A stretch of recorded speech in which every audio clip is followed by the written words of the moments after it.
Good morning, students,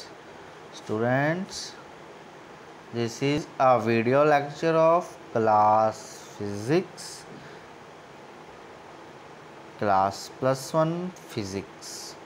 So students, आज पढ़ेंगे हम कोलिजन के बारे में. कोलिजन मतलब टकराना, ठीक है ना, किसी बॉडीज़ का टकराना. जैसे a collision is an isolated event in which two or more colliding bodies exert relatively strong forces on each other for a relatively short time. जैसे टू बॉल्स हैं हमारे पास, ठीक है. अगर एक बॉल ए है और एक बॉल बी है, अगर ये आपस में टकराएंगे, सपोज कर लो हमने इधर फोर्स लगाई और इधर से इधर फोर्स लगाई, तो जब ये टकराने के बाद इसको आपस में भी फोर्सेस जो है relative to each other force लगेगी शॉर्ट टाइम के लिए, और एक कोलाइड कर जाएंगे. कोलाइड के बाद ये बाहर चले जाएंगे, वापस किसी भी डायरेक्शन में जा सकते हैं, ठीक है. तो उसे कहते हैं कोलिजन, ठीक है. Actual physical contact between two bodies is not necessary for a collision. ऐसा नहीं कि एक्चुअल कॉन्टैक्ट में ही कोलिजन हो. For example, alpha particle speeding towards nucleus of an atom gets reflected by the electrostatic force of repulsion without actual physical contact. इसका मतलब ये है कि जैसे न्यूक्लियस होता है ना, न्यूक्लियस आपने पढ़ा है केमिस्ट्री में, न्यूक्लियस समझते हो ना. हाँ, जिसमें पॉजिटिव चार्जेस सबसे सेंटर में एटम के जो होता है. तो अगर अल्फ़ा पार्टिकल्स आ रहे हैं इसकी तरफ, तो रदरफोर्ड का एक्सपेरिमेंट पढ़ा, कुछ अल्फ़ा पार्टिकल्स जो हैं क्या कर देते हैं, कुछ यहाँ से डिफ्लेक्ट कर जाते हैं, ठीक है. तो वो डिफ्लेक्ट करते हैं, मतलब कोई चीज़ कोलाइड भी नहीं हुई तब भी डिफ्लेक्ट कर गई, मतलब उसमें इलेक्ट्रोस्टैटिक फोर्स आ गई, ठीक है ना. और एक तो पार्टिकल ऐसा होता है जो पूरा 180 डिग्री 180 डिग्री डिफ्लेक्ट कर जाता है, ठीक है ना. तो विदाउट कॉन्टैक्ट के भी कई बार कोलिजन हो जाती है, क्लियर है. उसमें इलेक्ट्रोस्टैटिक फोर्स हो सकती है, ठीक है. उसमें पोटेंशियल कुछ तरह की इलेक्ट्रोस्टैटिक फोर्स के अलावा इलेक्ट्रोमैग्नेटिक फोर्स हो सकती है, किस तरह की फोर्स हो सकती है, समझ आएगी बात कि नहीं. तो दो मेन चीज़ें होती हैं बच्चों किसी भी कोलिजन में. पहली चीज़ होती है law of conservation of linear momentum.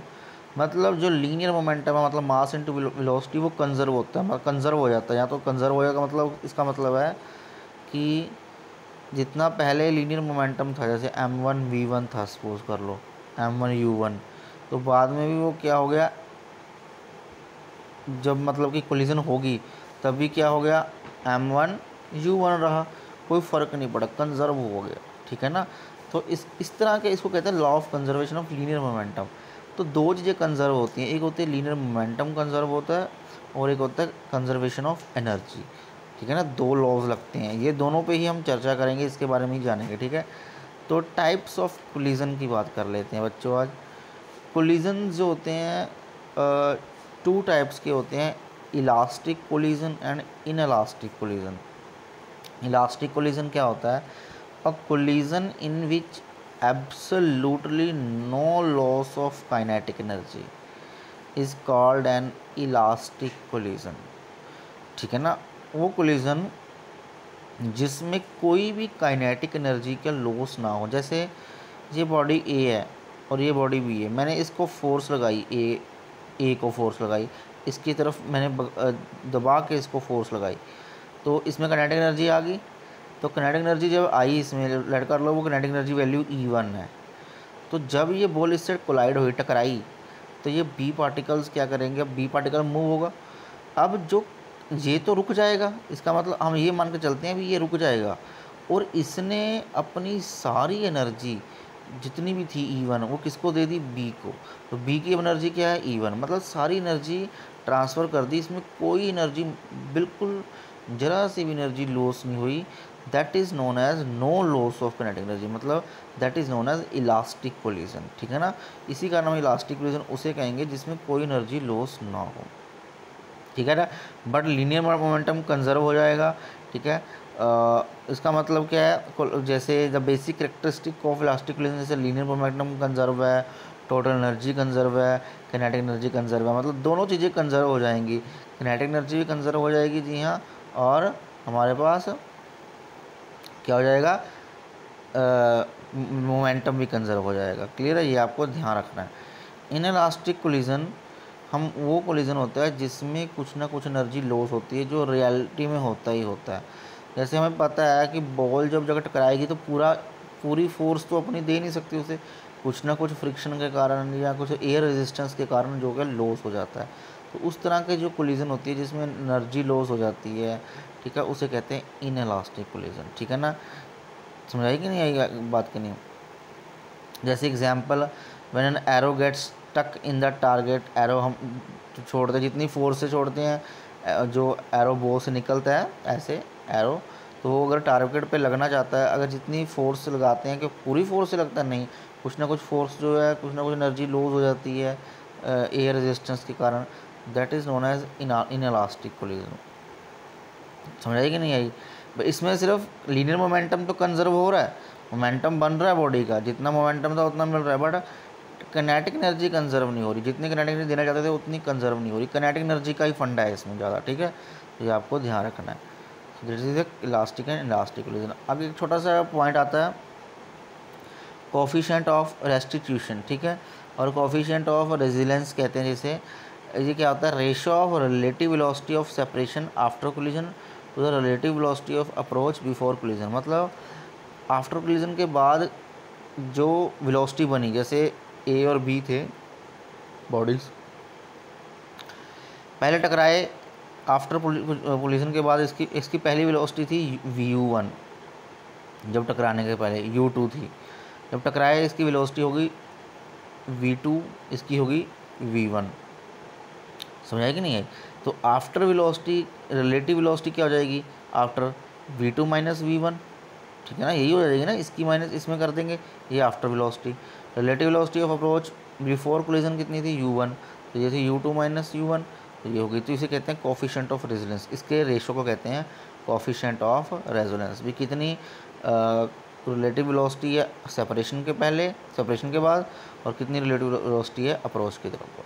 ठीक है, this is a simple definition. ठीक है, प्रैक्टिकल्स में यूज़ होता है ये चीज़। ओके, आगे हम हमारा चैप्टर आज वैसे फिनिश हो जाएगा, ख़त्म है चैप्टर हमारा। बस हमने एक ही टॉपिक पढ़ना है इसमें, elastic collision in one dimension. Two dimension नहीं करेंगे हम, सिर्फ elastic collision in one dimension ही करेंगे। क्लियर है, आपको इसमें से एग्ज़ाम में आ सकता है। ठीक है, वन डायमेंशन का मतलब क्या है, टू डायमेंशन का मतलब क्या है, मतलब मैं क्या बता रहा हूँ, मतलब हम इसमें अज्यूम करके चलते हैं कि जो भी कोलिजन होगी ना वो वन डायमेंशन में होगी, सिर्फ एक्स डायरेक्शन में ले सकते हैं या वाई डायरेक्शन में।